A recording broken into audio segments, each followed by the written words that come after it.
So here we are. We've got Graham now from Starleaf, isn't it? I'm from Polycom. No, where am I from? I'm from Bournemouth. So you need to stand up again. You need to show off your different bands. Okay. This year we do have the Flames. Flames. we're Pexip on fire again. Yeah. So, well, first of all, thanks for being here. Thanks for being our sponsors. Thanks, Mark. Pleasure. So, you're fresh back from Ignite, aren't you? Don't know about fresh, but I'm back. Yeah, so, it's a good week. Yeah. So, for those anybody who doesn't know what Pexip are, who are they? Explain what Pexip are. Okay, so Pexip, we're a software company, and we make video interoperability software. So what we do is have that video interoperability between Skype for Business and any other video platform such as Cisco, Polycom, LiveSarge, J-Link, Huawei, whatever. So it's bringing that native environment so you're within the Skype environment all the time. And so we're pure software, so deployed on your Hyper-V, VMware, Azure, AWS, and now even Google Cloud. Right, okay. So do you have your own hosted service as well? Nope. So that's where we sort of differentiate between others. So we are very much, here's the product, you go and build a service. So we have partners like Arcton, who build a product called Vision. Right. Vodafone, who have Vodafone Meet Anywhere. And then we have other smaller service providers around the UK, regionally, that build their own service. But it's the engine behind it is Pexip, and then the bodywork is their own flavor, their own analytics, their own reporting. So they'll sell it as a service. Yeah, so you were on the show last year. Maybe it's a Skype show. Yep. I think, yeah. Lots changed since then. So what's happened with Pexip since last year and this year? Okay, so what was that, a year ago? So since then, we've developed, what are we on now? We're on version 16 of our products. Right. So we've had 3 major releases come out since then with all new features. And then back in 1st of August, we got certified by Microsoft, by the Skype for Business team, to be the only certified product for Skype for Business Server 2015. And now it's gone in the toilet, and now it's Teams, right? Well, not quite. So, at, where were we? Ignite, obviously announcing Skype Server the next. So, I think as you quite rightly say, there's another 10 years in the product. Yeah. There's still a lifespan of that. There's a lot of enterprises that can't move to the cloud for certain reasons, compliance, whatever else. So there's this very much big on-premise requirement still. And obviously us being certified for that is great. So that's all really good. So that was August. And then at Ignite last week, we were announced as one of the 3 interop partners for Teams. So yes, everything is new. Teams that focus, but Teams is quite an immature product, should we say? It's 6 months old, technically, from launch. And I know you've got some great blogs on it and very detailed on how do people actually move to it or use it. But is it that much different, the video in Teams to Skype? Absolutely. Is it? H264 though, isn't it? There is, but then again, you need to look at the clients and what they're using. They're using a Chromium wrapper client for the desktop apps and things, and obviously the mobile apps are different. So yes, there's a lot of work to be done on in R&D by ourselves, and I'm sure by Polycom and by Blue Jeans and the other interop partners. So it's not like, we work with Skype, we'll work with Teams. There's a lot of work to be done between us, between all partners, I'm sure. But we're making strides in it. It's very good. Obviously, we've got the SDKs that Microsoft have given us. So, and that's one thing, people are saying that because I'm Skype certified, I'll automatically be Teams certified. Well, it doesn't quite work that way. Exactly. I was speaking to my friends at Plantronics at Ignite, and they're like, we have to recertify our headsets. Yeah, well, one of the things when I was using the Teams client, even though I had a Plantronics headset, like top brand Focus UC, still having problems using it through Teams. Sometimes it just disconnects and I'll lose audio. So it's definitely a different path. But I think not only have likes of Plantronics and Sennheiser got to recertify, but Microsoft's got to build a platform to support their devices as well. Exactly, it's got to be a whole ecosystem so people can feel comfortable moving or taking from Skype to Teams. And personally, I think one thing is it's going to jump out that Skype Online.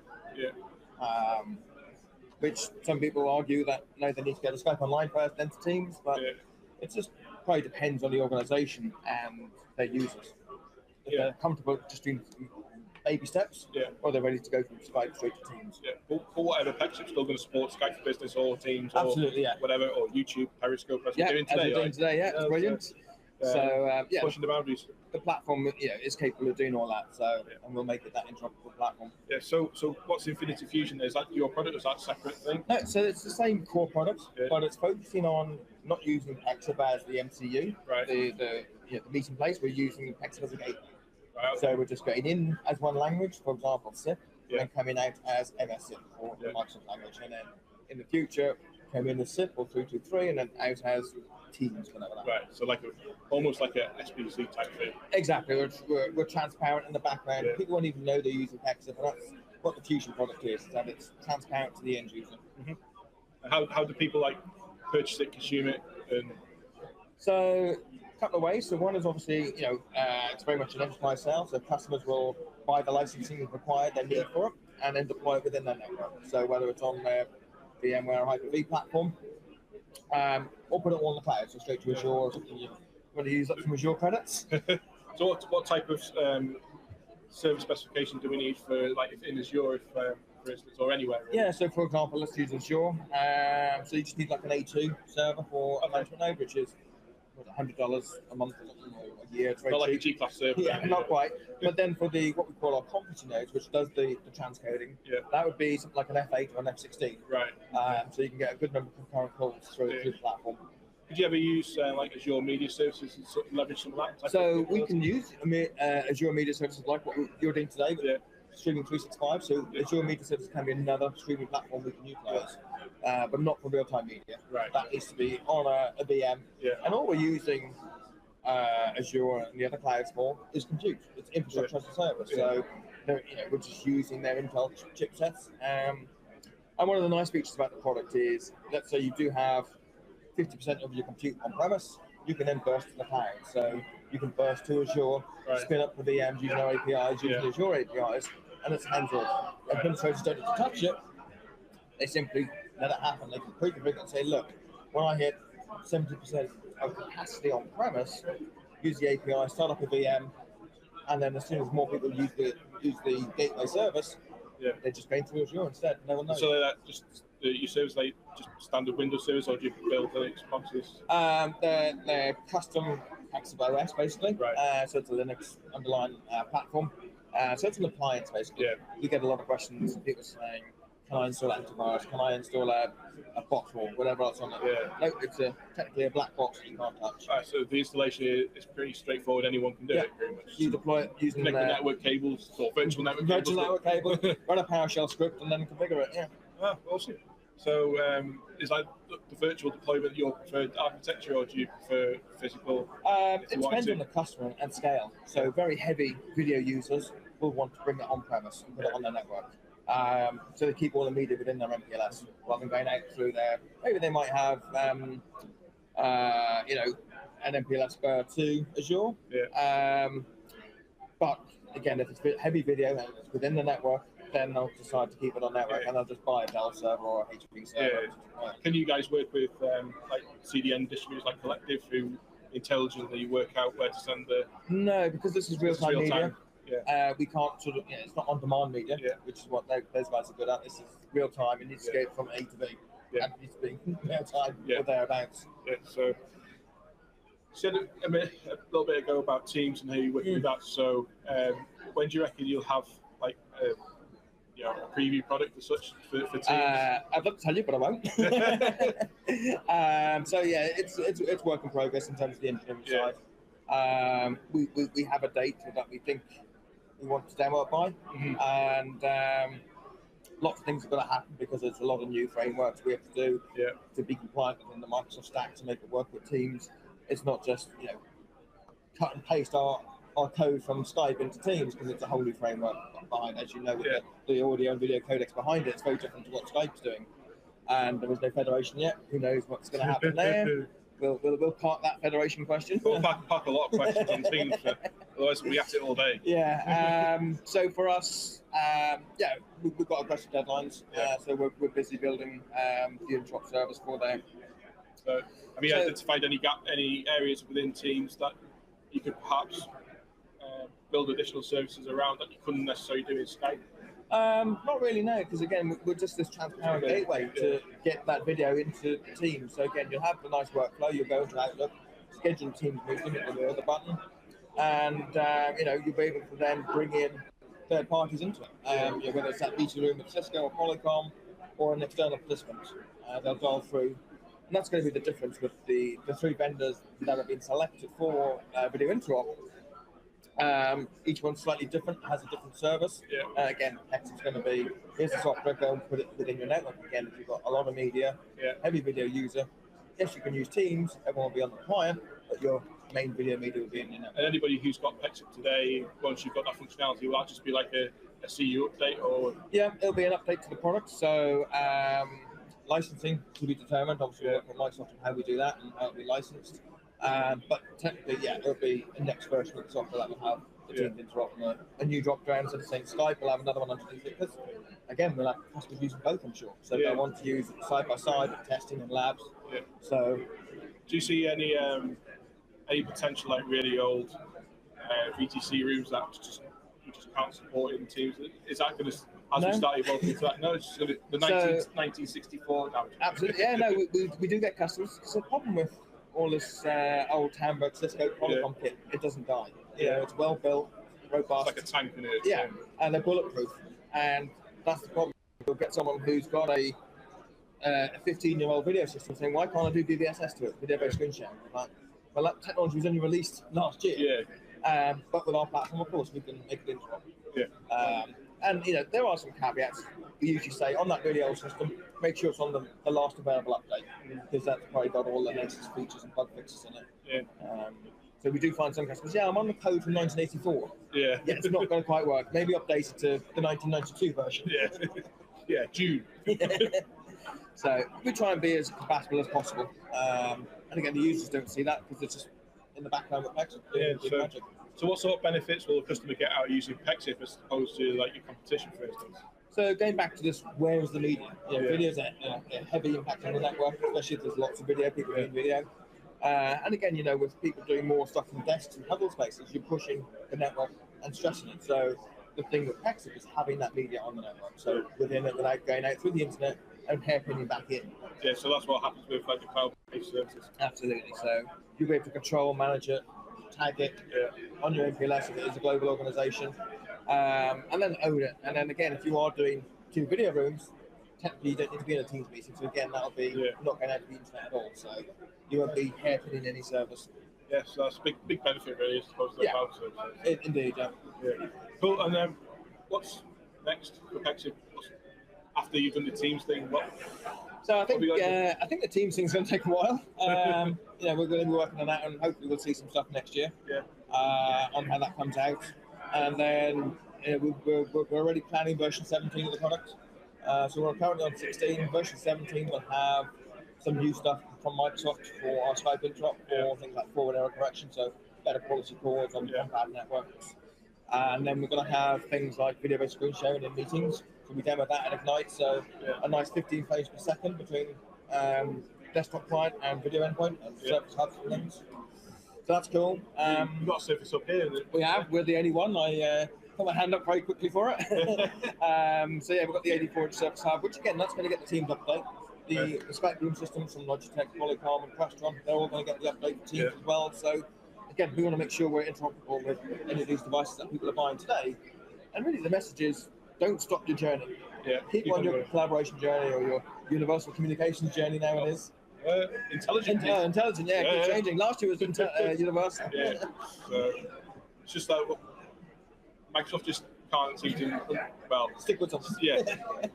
Every 3 years they need to change the name of you, something in UC, right? So that's what we've got there on that side of things. And in terms of the product, again, make it more scalable. So again, the bigger organizations we go into, the more scalable it is for putting the platform out in multiple data centers and make sure it's, it can be totally robust.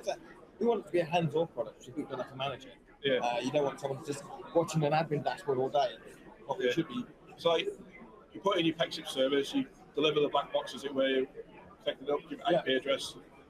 How do you get it to work with your VTCs? What sort of configuration steps do we need to do? So you configure the platform, you set it up, simple things like IP address, DNS, and so it's on your network.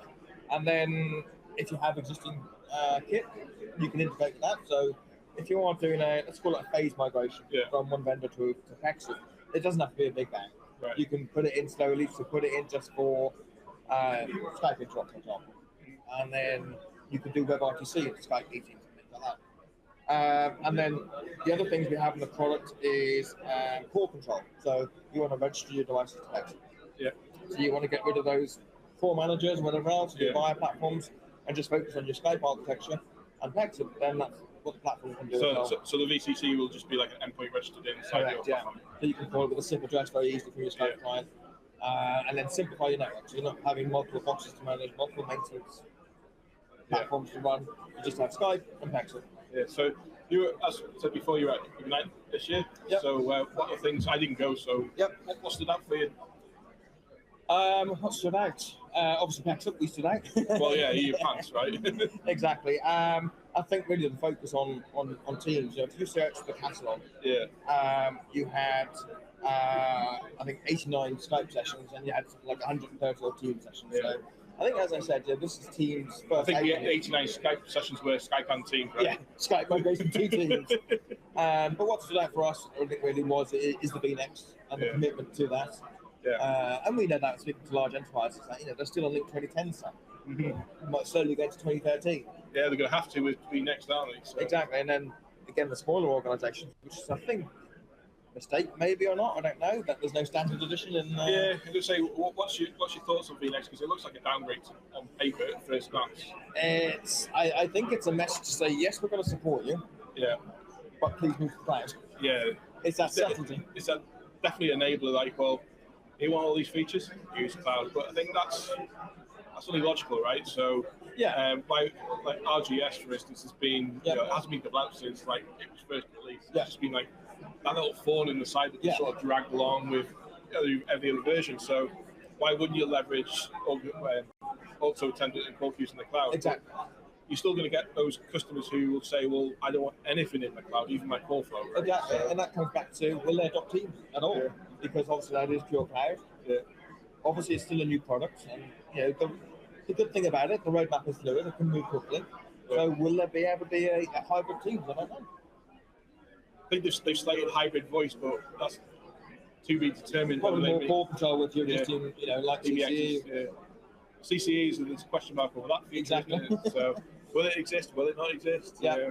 So I think it's still early days, and I was speaking to one of the other organisers here yesterday when that came set up, and their prediction is still 2 years away from adoption. Yeah, absolutely. I mean, to be fair, my personal view on it is probably be available anyway. It's like, well, they kind of announced this 12 months too early.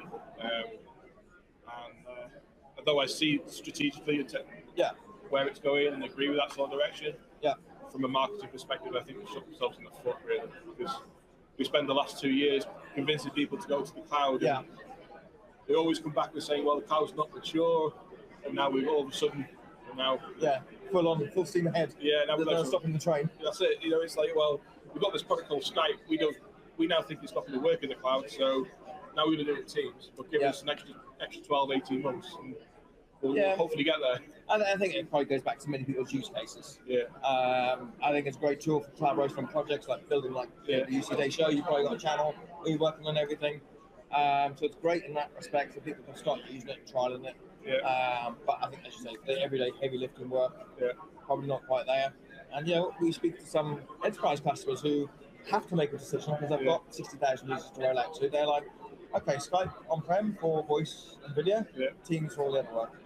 So they're making that demarcation point now. They're building their strategy, what they think will work for their users. I was working with a potential customer, and not to say any names because I can't, but they were on a strategy to go to Skype Online, PBX, and Microsoft have released this announcement. It's basically put a full stop on the project until they figure out should they really continue on the journey towards Skype Online, and their concern is that they could invest on that journey, and then 3 months into everyone over, they're now going to go to Teams, but have another project to migrate to Teams, and that journey's not mapped out yet, so they're incredibly nervous about. And that's what I expect from people. We'll be nervous of what they do, and that's what we like to say at Pexip is you can carry on your journey because we work on all three elements. So really shouldn't point your decision. And obviously we're very niche. Yes, we're really interrupt, and someone else will be like the Sonos and the SBCs, they're interop and stuff. But for us, the message is, for video interop, carry on the journey. We're going to be there with you. Don't worry about it. Yeah. So, what else have you got on your stand today, anyway? So we're showing off the Surface Hub and interop, and working with Microsoft. They're showing off what's the name? Obviously, Microsoft 365 from Laurie Wright. They're their general manager for Skype and Teams. Yeah. And just talking to customers on how do we solve their challenges, because. And the 84-inch Surface Hub, that's a raffle prize for the end of the day, right? That's a raffle prize for myself, yeah. I got the only ticket. You only got, but that's not going to fit in the bit of your car. No, probably not. No, it won't fit in the boot. Thankfully, Microsoft loaned us the device. It made setup very easy for yesterday. It's a great device. I walked up, I signed it into my 365 account. Yeah, easy as that, right? That's how easy it is to set up. Obviously, yes, the back end scripts are already done because it's a spare account we have for our hubs and SRSs, but that's how easy it is for users, and having new features on it, such as identity access, so I can sign in as Graham and get my files from OneDrive and see my meetings. So it's becoming a great tool for users within the meeting space. Granted, it's not for every meeting space because the field of view on a camera is good for close up. Right. You need to add a third-party camera to it if you want exactly that front of room view. Add a camera to it, and it's great.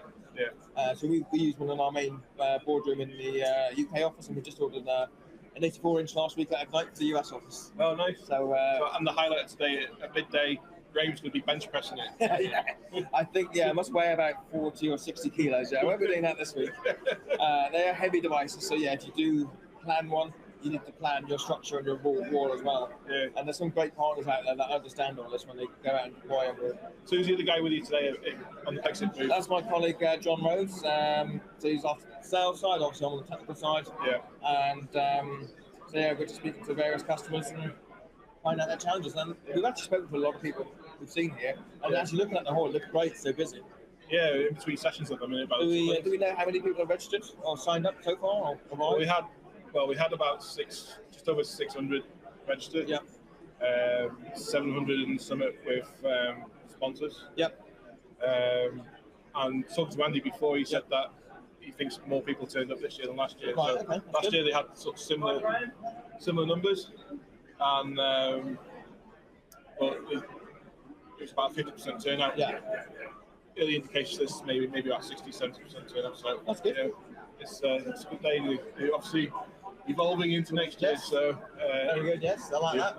Very subtle. Yeah, I was dropped in on the name tag. I know. Yeah. Well, it's not so much of a secret anymore, is it? So it was this big thing that we're going to announce in the keynote, and then it was just plastered everywhere else. So, so that'd be cool. Trying to attract more people and not just the UC focused people. So that should be quite good.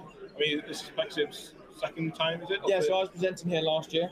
And we spoke last year on the show, so we've got a booth this year, and I think it's the first year booth this year. Correct, yeah. So I think it's a great environment to, as you say, meet the local community. Yeah. If you look at the demographics for Ignite, it's about 80% Americans that go. Yeah. There's 23 Kiwis, that's what I know from some of the stats. Yeah. But very US focused, so it's great to have an event here locally that people can get to, because it is. Even to get a day out of the office for some people, it's quite difficult. Yeah, absolutely. I mean, how do you, as a vendor or a sponsor, do you tend to get more leads out of like a smaller event like this than you do that massive event like Ignite? Or it's pretty much the same. You've got the same sort of class of people in terms of what they're looking for and their job titles, and they're here to solve. Again, like we have here, we've got five tracks, isn't it? Yes. So everyone's coming from an Exchange or a Skype or an Azure sort of deployment, and they're all in the same boat. They're looking at some people, in the US at Ignite. You've got like 500 sessions on SharePoint and things, but it's very niche market. But coming here, it's speaking to the same buyers, or the same people that have the same problems, whether they're in the US or they're here in the UK, which actually. I don't think we should say it's the UK. It's quite a few Europeans, I think, flown in. It's got people from America as well, and from Malaysia. Wow. So, it's turned into a global conference. It has, I mean, what are the plans for next year then? I heard there's rumours to make it a bit bigger. I'll speak to Andy. I mean, I'm not really involved in UC Day organising, but we sort of keep in touch quite closely. So, he was on about doing a 2-day event, but he didn't know whether it's just too much on the first go. Maybe try and rework the marketing message to say, look, we're not just about unified comms. Not just about Office 365. We do Azure. Maybe we get some AI in as well. That's like a big thing right now. It's like, well, you know, everybody wants to build a bot to replace a person, right? So, you know, that's we could be taken over next year. Well, 10 years time, we're all going to be making coffee. So, I mean, it's an interesting topic. I've got a session on later this afternoon about how AI will impact us, well, not us as in technical people, just the global us. And eventually it will come to us. And whether we're actually ready for it, you know, because at the minute what we're seeing is all the American fintech companies pushing it. You know, want to make money out of it, say how it's going to, you know, save the world. And great. You know, people naturally want other people or other things to do things for them. You know, so you know, best thing about computers is they don't answer back, right? So they just do it. They're told what to do, and that's it. And it's easy. So, but then when they start replacing jobs, where do those people that get displaced go to? You know, and I think it's a question that everybody ignores, and just think, well, you know, the Industrial Revolution happened in, you know, 100 years ago, 200 years ago, whatever now, and everybody had a job afterwards. But this is far bigger than that. Yeah, but I think, you know, there's still, you know, as you say, look at the clouds out there. There's still a very human element you need to have in interaction with people. And again, people buy from people. Yes, you buy from bots, or you go to Amazon and you buy whatever you need and you have it delivered the same day. But when you're buying technology or you know, a product that's going to fix a problem within your organisation, you want to know that you're working with the right people. You can trust the people you're working with. So I think, hopefully, touch wood, we're around for a long time. Well, until we retire, that's how we don't care, right? It's someone else's problem. The next generation's problem. Exactly. So cool. So what else have we got for today? You speaking out at all today, or on manning the stand? Just on the stand, and tomorrow actually we're hosting our own post-ignite show. We're hosting our own webinar. Is that online? That's online, So can people just register? You can register at I think it's contact.pexip.com/post-ignite. Really simple URL. Really simple, I'm going to tweet that out. So we're going to host myself and my colleague Jordan in the US. We're going to host a post-ignite, what we thought, what we saw, and you know, as I say, we've announced it now. Our interactive teams, we're still early stages of development, and as we mentioned before, in terms of product ready, soon. Production-wise, nowhere near it. Demo-wise, before the end of the year, or do you reckon early parts of next year? I'd like to say on the safe side here, we're going to have holidays coming up, Thanksgiving, then we're going to have Christmas and stuff. So you're not an American company, right? No, we don't do Thanksgiving. No, we don't. Although we do have our New York office and colleagues everywhere across the US, and obviously we work with Microsoft, who are out in Redmond. So there'll be, I think they'll take their week off over there. So that'll probably delay things and the like. So come to be first part of next year. We'll be able to see something. Cool. So are you going to be first to market again? No comment. Never say never, but you never know what happens in development cycles and code changes. So one thing what we want to do is deliver a robust product from day one, and make sure it's good. It's deployable.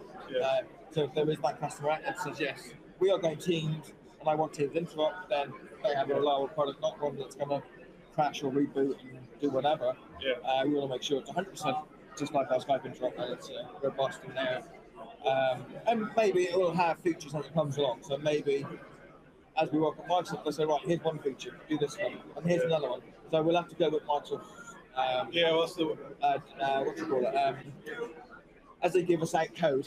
Say Microsoft direction to not use SIP for their backbone for Teams and use something else which is proprietary. I mean, it's great for them, right? Because then they just remove any limitations from any protocol and say, right, we haven't got that in our protocol, so we'll just make it. And then it does that thing. That causes people like you a problem, right? So we have to build around it and with them, which is good. We're obviously in the ecosystem. But also that will cause issues for anyone working with third parties that aren't certified. How will it work for them? Who knows? And will it work? Who knows? That's the other thing. Well, the other thing about Teams is that at the moment we haven't got any control on what version of the app we use, right? That is could be a challenge for a lot of organizations, I think.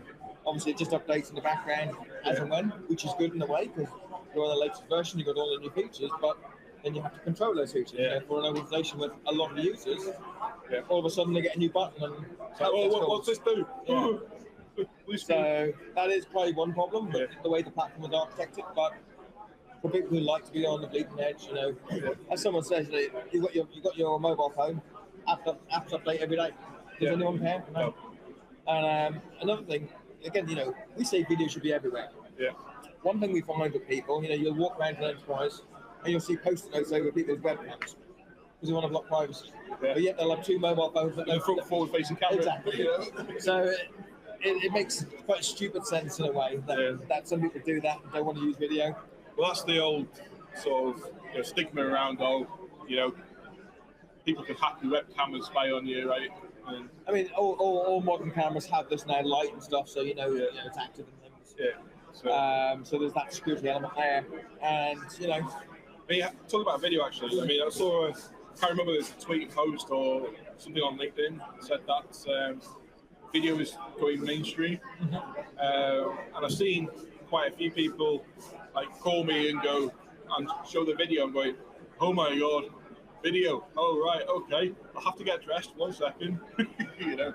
So, do you ever think that it'll ever come to a video first call as the first choice of communication? I certainly hope so. You know, I think it's so much more productive. You know, when I first started out doing video 10 plus years ago, you know, coming from a voice company that was doing audio, then to do video, and then when I moved on to another place that didn't do video, it's like, I can't work like this. It's not productive, so you've got teams on it. I mean, when you've got, like, Skype meetings are great, right, for remote stuff, and you've got like 10 people on a conference, all talking about something, it's audio only, somebody's really boring, it tends to be me, you know, and we just started going, in your chair, and then somebody asks you a question. Repeat yourself, but I suppose using video makes you more alert. Makes you alert, and actually that does actually make calls shorter as well. So rather than saying have an hour call, you could probably get it done in 45 minutes because you're more productive. You've seen the non-verbal cues of people nodding and going, what's this going on about? You know, it is much more productive, and people are afraid, as you say, of being in their pajamas or t-shirts or working in a home environment, dog barking, whatever. But that's what the world is now. You know, people have moved on, and workspace is expensive, so you know, people are reducing the workspace and working from home or working from partners' offices. And for me, just do video everywhere. It doesn't matter. It's the social side and human element of it as well. Yes, do certain things, have a good headset, have a good microphone and things. And then you get a good experience. You know, I listened to a podcast the other day. I won't name who was on it. One of my colleagues was on it. There's two other vendors, and it's just the microphone was over on the halfway across the room. And it's like, you're on a podcast, have a good headset. Just because you've got a room environment doesn't mean it's good. You know, yes, you hear it well. Probably it's probably good coming back, but what the receiver hears on the overall conference, you know, you've invested time and money and effort to get a good setup here. People need to do that for their daily calls, and then they're more productive.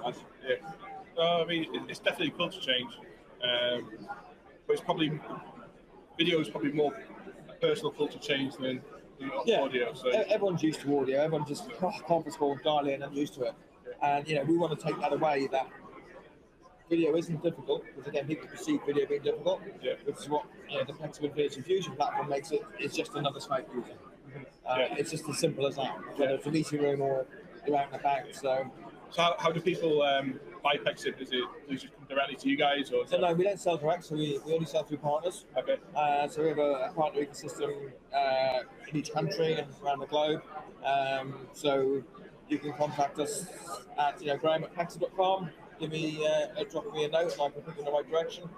And so we work with certain partners, you know, again, who are Microsoft partners as well. And the certain sub partners we work with these guys, because again, they know both sides. They know the Pexip side and they know the Microsoft side, so it works really well when they come together. Do you have like a page on your site where you list all your partners out? Yeah, we list what we call our gold partners. We've got different tiers of partners, so we only list the gold partners, but that's under our Pexip and how to buy. But drop me an email or tweet and tweet in the right direction. what's the difference between like a gold partner and even next one silver? So yeah, it's just level of investment, number of people trained up and things.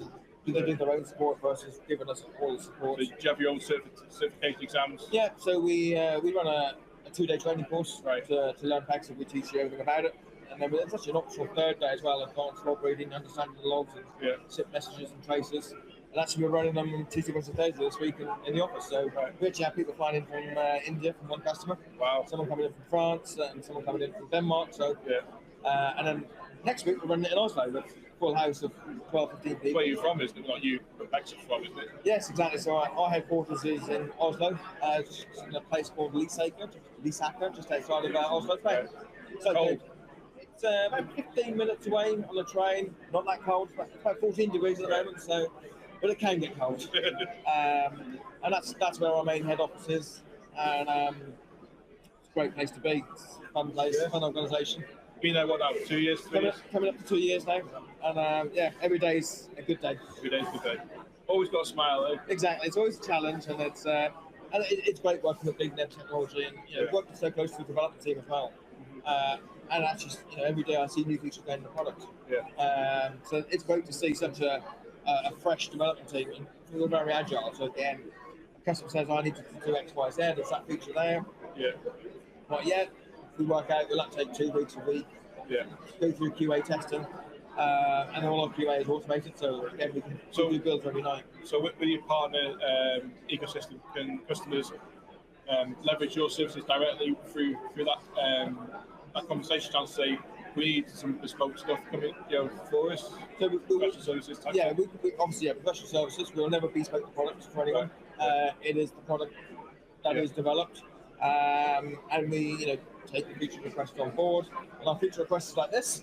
Obviously, you can only put so many in, and it's what will apply to everyone else as well. Will it be applicable, or is it just this one niche use case? Then we have clever things that we can do with the product in terms of policy. So when you make a call, it can check and say, right, where do I want to place my media from at Pexip.com? Oh, I want to place that in Oslo, because that's where all of my Office 365 tenants, for example. So rather than having to go to the US with your media for that tenant, you can make a policy. So that's the nice thing about the product, is that we can do things with scripts that aren't in the product, but make it feature as if it was in the build on top of it. Exactly, So, cool. Well, your stand has been very busy. I'll miss the rush. Get back to drawing on your surface up now and colouring in your little racing car, what have you. Take it home tonight and let your little one play with it. Yeah, they love it. I took them to the office and they love playing on it. It was brilliant. Essentially, Jason Wynn brought his little lad Lucas yesterday to set up. This rolled in, and within like 5 minutes, he was like, Well, talking about the hub and how youngsters pick it up, they just use it. I go to my son's school and they've got these smart whiteboards. But I think they just use it as projection. They do use the inking on it, but it's nowhere near as intuitive as the stuff. No, I mean, my little one, he goes to nursery. When we went for a look around the place, they have different rooms for different age groups. And the top age group, which is like the people, the kids that come out of school, or at the end of the day, or just about going to school, they've got like, it's not a surface up, but they've got touch screen TV like on the wall, but at the floor, they can just go up to it and start drawing. So they're starting at a young age. I think even though the technology is sort of geared towards the younger generation, and I hate the word millennial because it's whatever, but the younger generation, they pick up really easy. And I judge technology on what my mum and dad can do, right? So they're from the generation where it was abacuses, calculators came out sometimes afterwards, right? But I was sitting at home on Saturday evening, I was watching telly, phone goes, WhatsApp, video call, and it's my mum going, what the hell? I'm like, I've discovered a video on WhatsApp. I'm like, wow, even the oldies are getting into it now. I think you make it so easy to use, people can use it, and I think that's what they've done with the hub. They've made it easy for people to adopt. And as more and more devices become a touchscreen, that's what people want to do. Awesome. Well, I think we've got done now for today, so I'll let you get back to your stand. And thank you, Mark. Thank you very much again for sponsoring us. No worries, pleasure. Enjoy the rest of your day. Brilliant. Thanks, Mark. Thanks a lot.